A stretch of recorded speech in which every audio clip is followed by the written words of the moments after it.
കേരളത്തിൻ്റെ ഫലത്തിൽ 2019 ഫലത്തിൽ നിന്ന് കാര്യമായ വ്യത്യാസം വരുന്നില്ല. ഏക വ്യത്യാസം എന്ന് പറയുന്നത് കേരളത്തിൽ താമര വിരിയുന്നത് ഏകദേശം ഉറപ്പായി എന്നുള്ളതാണ്. അത് തൃശ്ശൂരിലാണ്. തൃശ്ശൂരിൽ സുരേഷ് ഗോപിയുടെ വിജയം ഏറെക്കുറെ ഉറപ്പായിരിക്കുന്നു. അങ്ങനെ നേരത്തെ കടുത്ത മത്സരം നേരിടുന്ന തിരുവനന്തപുരത്ത് ഇപ്പോൾ ഏറെക്കുറെ അവസാന റൗണ്ടുകൾ മാത്രമാണ് ഇനി ബാക്കിയുള്ളത്. അവിടെ ഏറെക്കുറെ വിജയം എന്തായാലും ഇനി വലിയ അത്ഭുതങ്ങളൊന്നും സംഭവിച്ചില്ലെങ്കിൽ ശശി തരൂർ തന്നെ അവിടെ വിജയിക്കും. UDFിൻ്റെ വിജയം 4ാം തവണയും ശശി തരൂർ വിജയിക്കുമെന്നത് ഏറെക്കുറെ ഉറപ്പായി കഴിഞ്ഞിരിക്കുന്നു. കേരളത്തെ സംബന്ധിച്ച് LDFിന് ഇത്തവണയും നില മെച്ചപ്പെടുത്താൻ കഴിയുന്നില്ല എന്നുള്ളതാണ് ഏറ്റവും കനത്ത തിരിച്ചടി എന്ന് പറയുന്നത്. ആദ്യം നേട്ടം എന്ന് ചോദിച്ചാൽ അത് BJPയുടെ തന്നെയാണ് നേട്ടം. BJPയെ സംബന്ധിച്ച് ലോക്സഭയിലേക്ക് അക്കൗണ്ട് തുറക്കാൻ കഴിഞ്ഞു എന്നത് ഇത്രകാലവും കേരളത്തിൽ ഉറപ്പിച്ച് പറയാൻ കഴിഞ്ഞത് കേരളം BJPയെ ലോക്സഭയിലേക്ക് അക്കൗണ്ട് തുറക്കാൻ സമ്മതിക്കില്ല എന്നുള്ളതായിരുന്നു. പക്ഷേ അത് സമ്മതിച്ചെടുത്തിരിക്കുന്നു. കേരളത്തിൽ അവർ അക്കൗണ്ട് തുറന്നിരിക്കുന്നു. അത് BJPയെ സംബന്ധിച്ച് വലിയ നേട്ടമാണ്.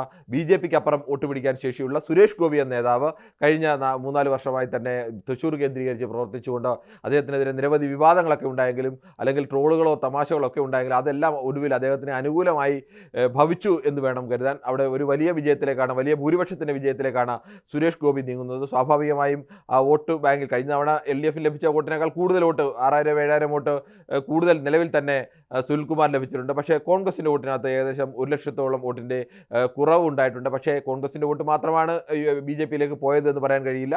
സ്വാഭാവികമായും കഴിഞ്ഞ നിയമസഭാ തെരഞ്ഞെടുപ്പുകളിലൊക്കെ LDF വലിയ വിജയം നേടിയതാണ് തൃശ്ശൂർ ലോക്സഭാ മണ്ഡലം എന്നത് ആലോചിക്കണം. അപ്പോൾ രണ്ട് ഭാഗത്തു നിന്നും വോട്ട് കൂടി പോയിട്ടുണ്ട്. അതിൽ ആരുടെ ഭാഗത്തു നിന്നാണ് കൂടുതൽ പോയിട്ടെന്നാൽ സ്വാഭാവികമായും കണക്കുകൾ പരിശോധിച്ചാൽ അത് കോൺഗ്രസ് ആണെന്നാണ് പ്രാഥമികമായ വിലയിരുത്തൽ. പക്ഷേ കോൺഗ്രസിൻ്റേത് മാത്രമല്ല എന്നുകൂടി കണക്കാക്കേണ്ടി വരും.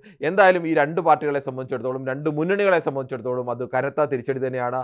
സുരേഷ് ഗോപിയെ പോലെ ഒരാൾ, പാർട്ടിക്കപ്പുറത്ത് വോട്ട് ശേഖരിക്കാൻ കഴിയുന്ന ഒരാൾ, അയാൾക്കെതിരെ നിരന്തരമായ ആരോപണങ്ങൾ അല്ലെങ്കിൽ നിരന്തരമായ പരിഹാസമോ കളിയാക്കലുകളോ ഒക്കെ വന്നിട്ടും അതിനെല്ലാം അതിജീവിച്ചുകൊണ്ട് അതിനെല്ലാം വോട്ടാക്കി മാറ്റിക്കൊണ്ട് ഈ ട്രോളുകളും തമാശകളൊക്കെ വരുമ്പോൾ പലപ്പോഴും ആളുകൾക്ക് അതിനെ തമാശയായിട്ടൊക്കെ തോന്നുമ്പോഴും അതിനെയെല്ലാം വോട്ടാക്കി മാറ്റാൻ സുരേഷ് ഗോപി എന്ന നടന് പൂർണ്ണമായും കഴിഞ്ഞു എന്ന് വേണം കരുതാൻ. അതുകൊണ്ട് തന്നെ കേരളത്തിൽ നിന്നുള്ള ഒരു ഏക ലോക്സഭയിലേക്ക് വിജയിച്ചു വരുന്ന MP എന്ന നിലയ്ക്ക് സുരേഷ് ഗോപിക്ക് കേന്ദ്രമന്ത്രി സ്ഥാനം അടക്കം അല്ലെങ്കിൽ NDA സർക്കാരാണ് വരുന്നതെങ്കിൽ കേന്ദ്രമന്ത്രി സ്ഥാനം അടക്കം ലഭിക്കാൻ ഏറെക്കുറെ സാധ്യതകളുണ്ട്.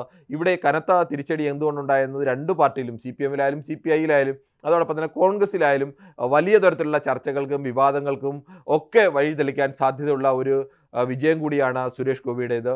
തിരുവനന്തപുരത്താണെങ്കിൽ ഇപ്പോഴും കഴിഞ്ഞ 2014 പോലെ ഒരു അടുത്ത വിജയം, ഒരു അടുത്ത മത്സരം പല ഘട്ടത്തിലും മുന്നിൽ നിൽക്കാൻ രാജീവ് ചന്ദ്രശേഖറിന് കഴിഞ്ഞു. ആ രാജീവ് ചന്ദ്രശേഖറിനെ പക്ഷേ അവസാന ഘട്ടത്തിൽ എന്തായാലും 2014 എങ്ങനെയാണോ രാജഗോപാലിനെ അവസാന ഘട്ടത്തിൽ വീഴ്ത്തിക്കൊണ്ട് ശശി തരൂരിന് മുന്നേറാൻ കഴിഞ്ഞത്, ആ മട്ടിലേക്ക് വീഴ്ത്തിക്കൊണ്ട് മുന്നേറാൻ എന്തായാലും ശശി തരൂരിന് ഇപ്പോൾ കഴിയുന്നുണ്ട്. ഇനി അത്ഭുതങ്ങളൊന്നും സംഭവിച്ചില്ലെങ്കിൽ ശശി തരൂർ തന്നെ ഇവിടെ വിജയിക്കും എന്നതും ഏറെക്കുറെ ഉറപ്പാണ്. അവിടെയും ഒരു തിരിച്ചടിയുണ്ട്. ശശി തരൂരിനെ പോലെ ഒരാളിന് അനായാസമായി ജയിക്കാൻ കഴിയുന്ന ഒരു സാഹചര്യം കഴിഞ്ഞ തവണ 99,998 വോട്ട് നേടിയ ശശി തരൂരാണ് ഇത്തവണ ആ ഭൂരിപക്ഷമൊന്നും നേടാൻ കഴിയാതെ, അതിൻ്റെ അടുത്തതുപോലും എത്താൻ കഴിയാതെ കേരളത്തിൽ വിജയിക്കുന്നത് എന്നുള്ള ഒരു അവസ്ഥ കൂടിയുണ്ട്. സ്വാഭാവികമായും വലിയ തരത്തിലുള്ള ചർച്ചകൾക്കൊക്കെ വഴി തുറക്കുന്നതും വിവാദങ്ങൾക്ക് വഴി തുറക്കുന്നതും കൂടിയാണ് ഇവിടെ ഈ തവണ വീണ്ടും തൊട്ടടുത്ത് ശശി തരൂരിന് തൊട്ടടുത്ത് തന്നെ എത്തിയ ഈ രാജീവ് ചന്ദ്രശേഖറിൻ്റെ വോട്ടെണ്ണം എന്നും പ്രധാനമാണ്. അതോടൊപ്പം തന്നെ ആറ്റിങ്ങലിൽ വോട്ടിൻ്റെ എണ്ണത്തിൽ വളരെ അതിശക്തമായ ഇടതു മണ്ഡലമാണ്. എല്ലാ കാലത്തും ഇടതു കോട്ടയായിരുന്നു. കഴിഞ്ഞ തവണ മാത്രമാണ് അത് അടൂർ പ്രകാശ് പിടിച്ചെടുത്തത്.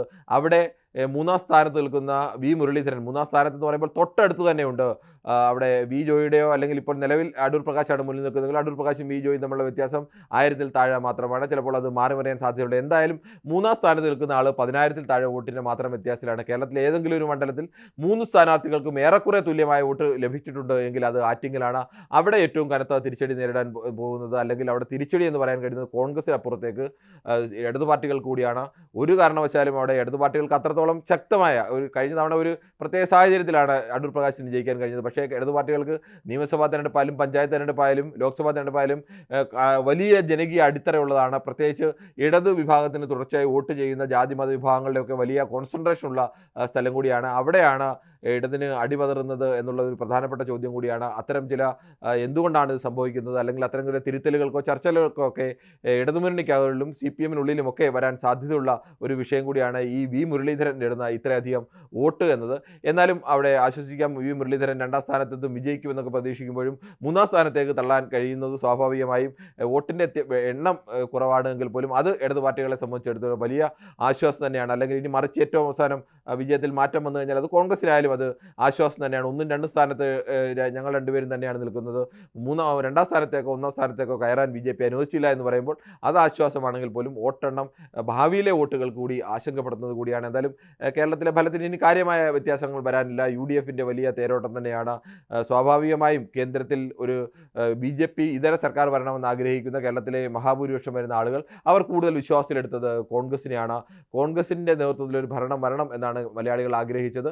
കോൺഗ്രസിനെതിരെയൊക്കെ നടത്തിയ, അല്ലെങ്കിൽ കോൺഗ്രസിൻ്റെ മൃദു ഹിന്ദുത്വം അടക്കം ഉന്നയിച്ചുകൊണ്ട് കോൺഗ്രസിനെതിരെ CPM ഇടതുമുന്നണി നടത്തിയ പ്രചരണത്തിന് കാര്യമായ ഫലം ഉണ്ടായില്ല എന്ന് വേണം കരുതാൻ. അതോടൊപ്പം തന്നെ ഭരണവിരുദ്ധ വികാരവും ഒക്കെ ഇപ്പോൾ ഇതിനെ ഒപ്പം ബാധിക്കാൻ സാധ്യതയുണ്ട്. കേരള സർക്കാരിനെതിരെയുള്ള വികാരങ്ങൾ, പെൻഷൻ മുടങ്ങിപ്പോയ അവസ്ഥയൊക്കെ, അടിസ്ഥാന ജനവിഭാഗവും സാധാരണക്കാരുമൊക്കെയാണ് എപ്പോഴും ഇടതുപക്ഷത്തിന് കരുത്തായി നിൽക്കുന്നത്. ആ വിഭാഗത്തിൻ്റെ ഇടയിലുണ്ടായ അസംതൃപ്തി അടക്കം ഇടതുമുന്നണിയെ വീണ്ടും ഒരു തെറ്റുതിരുത്തലുകളിലേക്കൊക്കെ ചിന്തിപ്പിക്കാൻ കൂടി, അല്ലെങ്കിൽ അത്തരം ചർച്ചകളിലേക്കൊക്കെ നയിക്കാൻ കൂടി പര്യാപ്തമായ വോട്ടെണ്ണം കൂടിയാണ് കേരളത്തിൽ, ഒരു പ്രകടനമാണ് കേരളത്തിൽ LDFന് ഇപ്പോൾ നേടാൻ കഴിഞ്ഞിരിക്കുന്നത്. ഒരു സീറ്റ് മാത്രം എന്ന് പറയുന്ന, കനൽ ഒരു തരി എന്ന് പറഞ്ഞത് ആലപ്പുഴയിൽ നിന്ന് മാറ്റി ആലത്തൂരിൽ തെളിച്ചു എന്നതിനപ്പുറത്തേക്ക് മറ്റൊരു വിജയത്തിലേക്ക് നേടാൻ കഴിയുന്നില്ല എന്നത് ഒരു തരത്തിൽ പറഞ്ഞാൽ പാർട്ടിക്ക് നാണക്കേട് കൂടിയാണ്. കോൺഗ്രസിനെ സംബന്ധിച്ചാണെങ്കിൽ എന്തായാലും ലോക്സഭയിലേക്ക് വിജയം ആവർത്തിക്കാൻ, ഒരു സീറ്റ് കുറഞ്ഞാലും വിജയം ആവർത്തിക്കാൻ കഴിഞ്ഞു എന്നുള്ളത് വലിയ നേട്ടം തന്നെയാണ്. പക്ഷേ അപ്പോഴും BJPക്ക് ഒരു സീറ്റ് പോയി എന്നുള്ളത് ഈ രണ്ട് പാർട്ടികളെ സംബന്ധിച്ചിടത്തോളം തിരിച്ചടി തന്നെയാണ്.